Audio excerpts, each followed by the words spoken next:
And now, it's time for another Dice Tower review with Tom Vasel. Hey everybody, I'm Tom Vasel, and today we're going to talk about a board game based on one of the greatest Christmas movies ever made, and that is Die Hard. This is Die Hard, the Nakatomi Heist board game. It is based on the first Die Hard movie, which is many people's favorite movies of that genre, and if you've never seen the movie, I would probably recommend not playing this game because it's going to follow the plot of the movie and pretty much spoil it for you. Also, if you've never seen the movie, I don't know why you would even want to play this game to begin with, but it's going to follow the plot of the movie where it's 2 to 4 players, where one person is going to play John McClane and the other players are going to be the thieves trying to stop John McClane from alerting the police and rescuing hostages and doing things like that. Here's how it plays.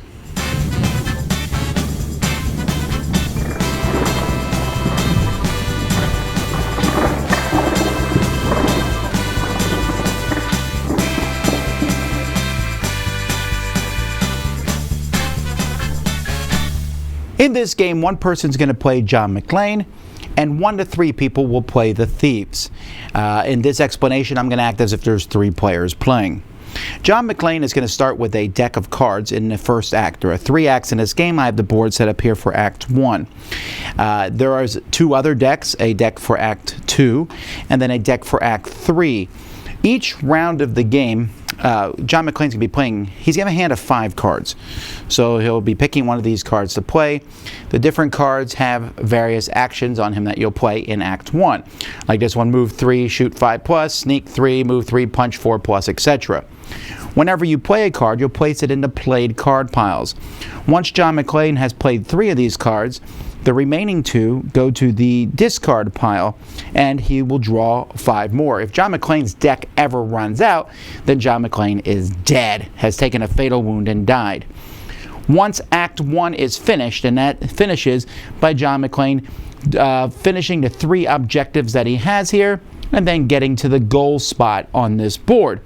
Once that happens, John McClane will take the deck for Act 2 and mix that with all the cards in the played pile. So when you pick a card to play, not only are you playing the actions on it, but you are thinking ahead as to which cards you want to add to Act 2, and then in Act 2, same thing for cards in Act 3. So John McClane never wants to run out of cards. Meanwhile, the thieves are going to be trying to break through a lock. Now, the thieves have their own deck, and they'll use the same deck for all the acts. And each round, if you're playing with 3 thieves, one of them is the lead thief. That player is going to show what card they're going to play to everyone else. The other 2 players will play their cards after they see that card face down, and then you'll reveal all 3 cards. Now, these cards have a lock number at the top. So when you have a lock number at the top, you're going to put the cards in order from smallest to largest.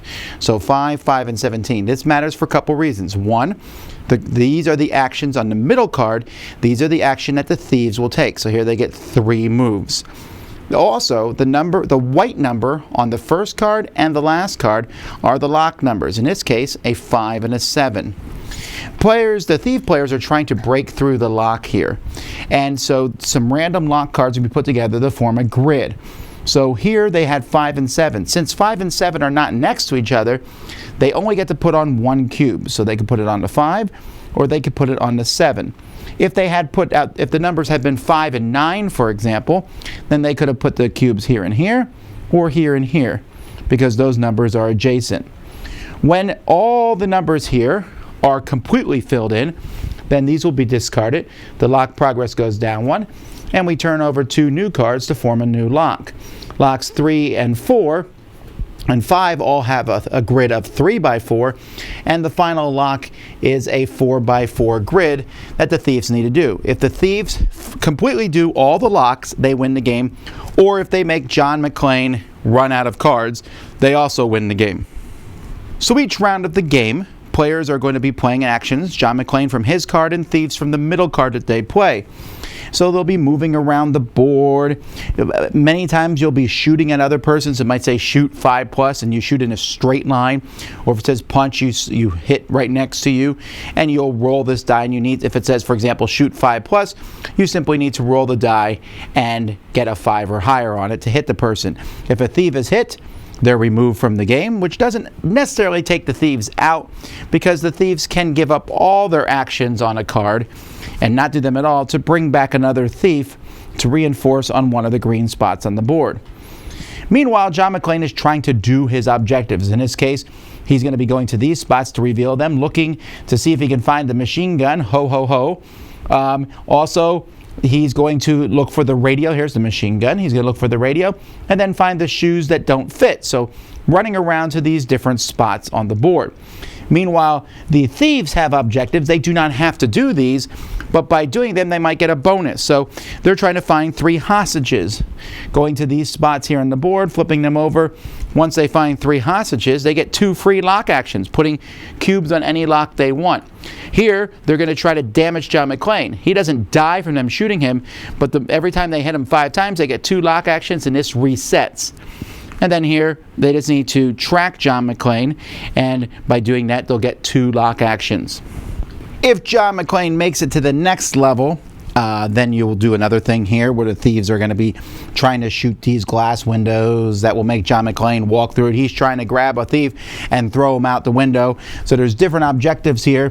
One of the thieves' objective, the one that damages John McClane, that one's going to be carried over from one to the other. The thief objectives never need to be done, but John McClane's objectives always do need to be done. When you're finished with these objectives, if John McClane makes it out, then you'll flip to the other side of the board where Hans Gruber shows up. At that point, John McClane's goal is to throw Hans Gruber off the roof. He has to do that to win the game. Meanwhile, the thieves are trying to stop him. So again, I didn't go over every detail of what the actions do, but they're mostly moving around. John McClane has a sneak action, which lets him move through thieves. They can punch and attack each other.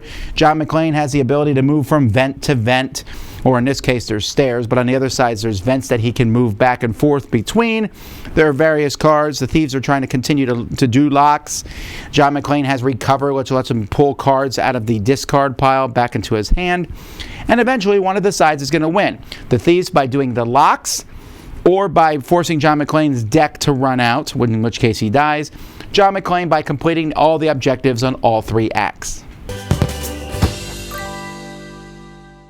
The box comes with a plastic insert that holds everything. There are little plastic miniatures in this game, but they're really small. You can see how small they are here, but you're looking at colors. You know, here you have Hans Gruber, and these are the bad thieves. And then there's the little cubes that are used to mark the different objectives. Now, everything in this game is blacked out. I'm assuming they didn't have the rights to the actors. It's kind of a stylistic choice too, but they definitely have various pictures and things of the characters.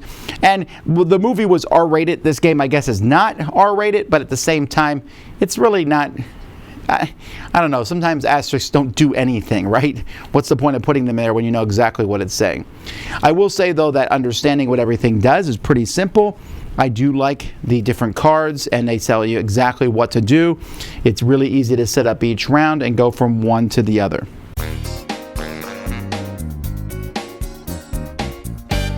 I'm of a very mixed mind on this game, actually, because on one hand, I really like the mechanisms of the game. I think, by the way, that the 3 thieves is the best way to play. Yes, you can play with 2 or 1 thief, and then you draw some random cards or play multiple cards. But the one thief showing the card and the other player is trying to telepathically communicate, okay, they played a 1, that means okay, I'm going to try to play a high number, and hopefully the other player plays a middle number, because the 1 and the 9 are next to each other. And then if they play the middle number, they'll play the card that gives us the best actions. It doesn't always work, and there is some yelling at the thieves amongst each other, but I think that's good. It's a good balance to what John McClane is doing. If you're wondering if this game is thematic, 100% it's thematic. John McClane, you go through, you get the machine gun. At one point, you swing on a fire hose. You're trying to try to throw someone out the window on top of a police car to alert the police so that they come to the building. You know, all these things, even the whole slow, watching the hacker go through one lock after another lock after another lock, that's all in this game. So it's highly thematic. If you've seen the movie at all, people laugh, they enjoy this. The quotes and the cards and everything really evokes the movie. It evokes the movie very well, which is kind of problematic, and here's why. Because the game is going to play the same way every time. Every time, John McClane has to find a machine gun, has to run across the floor of broken glass and have shoes that are too big for him, and has to throw a guy out the window on top of the police car, and find a radio and talk to, Carl, and it's this over, you do it over and over and over. Now, there's variations on how you do it, but the second time I was like, same thing, same as the first. It really was. The other small problem with the game, and this is a smaller problem, but John McClane has to get a little lucky sometimes on the first couple levels to find what he wants. So there's a little bit of that in there, and as to which, he has to run and find this stuff, and sometimes it's hard. You might find the stuff last. But if he does get everything he needs, he does become kind of a beast in the third round, and it's a little hard for the thieves to stop him, and pretty much your only chance to stop him is to get the locks open on, downstairs, which I think works out okay. But you can have a game, I think, where the balance just really wildly shifts. There is also some weird things, like John McClane might get all his objectives done in the first round, the first act, and then just deliberately walk around for a while to put more cards, to play more cards, so that more cards go into the second round. That's really weird thematic-wise. That's the one thing I don't think matches the game. All those small problems aside, I think they did an excellent job at bringing this to life. This is Die Hard, the movie. When you play it with people, they'll laugh, they'll have a good time. But again, my problem is that it's pretty much a one-time thing. And it's hard for me to recommend a game that you will play once. I have escape room games and things like that, but this is a game that's meant to be played multiple times, and yet because it so much follows a linear path that the movie took, I don't really see how it's going to allow for different strategies and different tactics. Yes, John McClane may run around right this time instead of left, and this time the dice favored me as I shot up all the thieves. But at the end of the day, it's the movie again. Now, some people want to watch the same movie over and over and over again, and you may like this game because you want to play it over and over and over again. I kind of want some divergent things happening, so while I don't dislike the game, I think it's a fine game, I can't approve it because, again, it feels like a one-shot adventure. But there you go. They did make a Die Hard game. Die Hard, the Nakatomi Heist board game. I'm Tom Vasel, and you've been watching the Dice Tower. Dice Tower Judgment, a fascinating game that's good once.